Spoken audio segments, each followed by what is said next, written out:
Welcome back to Rusty Rants here at Minnesota is Rust. Article from February 2024 on the Hagerty.com website. 11 rites of passage for every DIY mechanic. Small block Chevy. So, number one, roadside repair with makeshift parts. Um,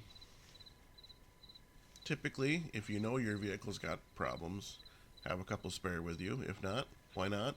I don't think I've ever had to fix a car with twigs and a rock on the side of the road, but replaced many of things on the side of the road in parking lots, dropped gas tanks in church parking lots, replaced starters in college parking lots. Um, yeah, lots of good stuff. So hopefully I've met that. Busted knuckles. I did not get tetanus shots all the time, but I've been pretty good with that. I'm up to date on that in the last 20 years, so that's good.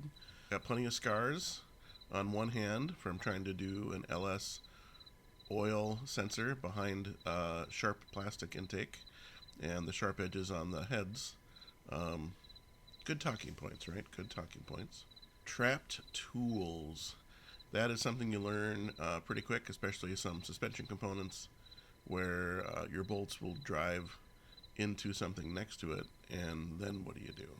So you spend a lot of time trying to get something out, and all for naught. So, been there, done that. Broken hardware. Yeah, trying to get some threads tapped and your tap breaks off inside, and then trying to drill out a tap. Um, was trying to replace broken screws on a hood for the Trailblazer that you've seen on the channel before.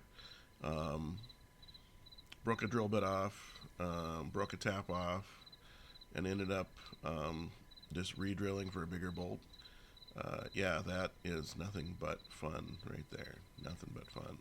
Shop manuals. Got quite a collection here in the basement library in our shops.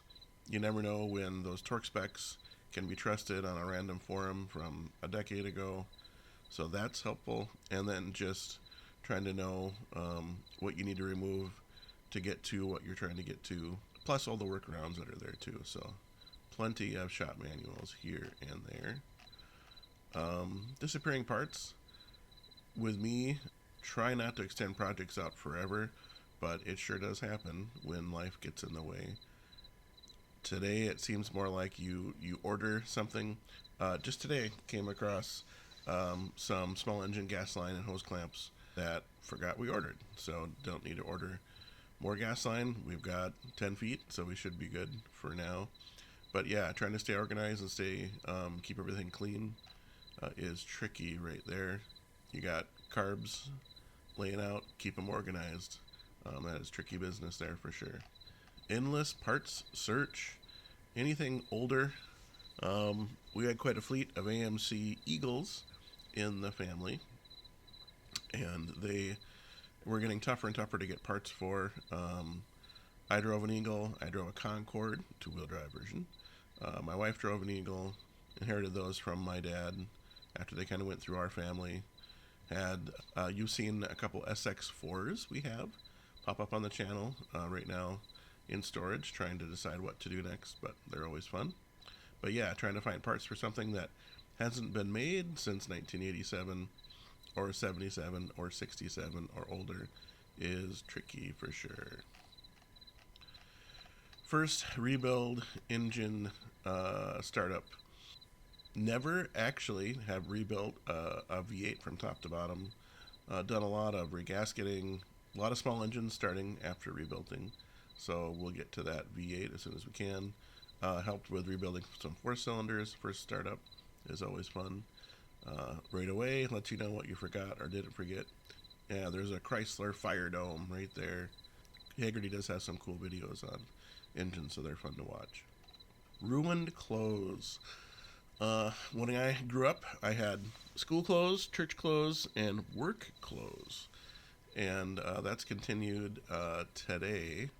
where you'll see a lot of our videos. You'll see the same kind of clothes pop up, same color shirts, same old car show shirts, and they'll slowly get worse, slowly get worse, slowly get worse, until they turn into rags. And then we do that. Same pair of jeans, same work boots, put another layer on top or whatever, depending on the temperature. But you're right. Your oil doesn't come out of everything. RTV gets stuck on. And a lot of the time, we'll run those in the laundry separate or with just towels, so we don't get anything else dirty or stinky or whatever. That's lots of fun. Inclement weather moving in, number 10. I distinctly remember we were rebuilding a super MTA, and the weather got on top of us quick. So we had to create a makeshift shop with tarps under a lean-to because it was too tall. It wouldn't fit in Grandpa's shop.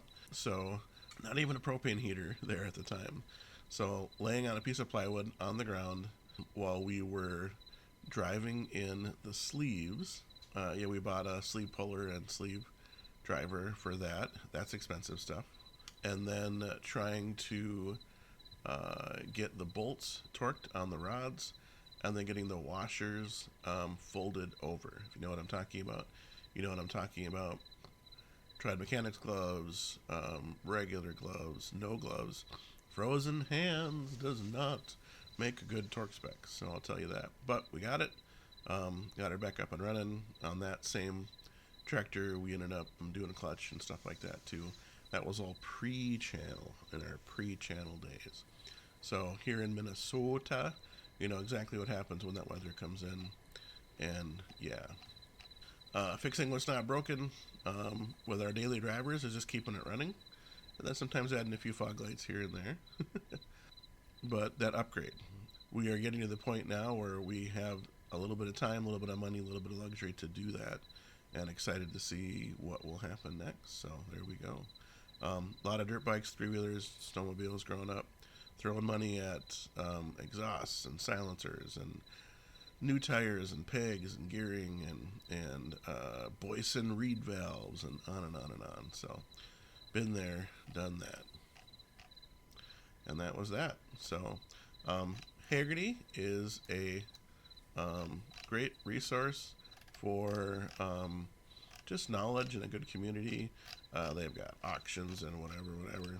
Not a sponsor, but interesting article I came across not too long ago, and I thought I'd share. So thank you much. Minnesota's Rusty Rants back at you, and we will check in with you later.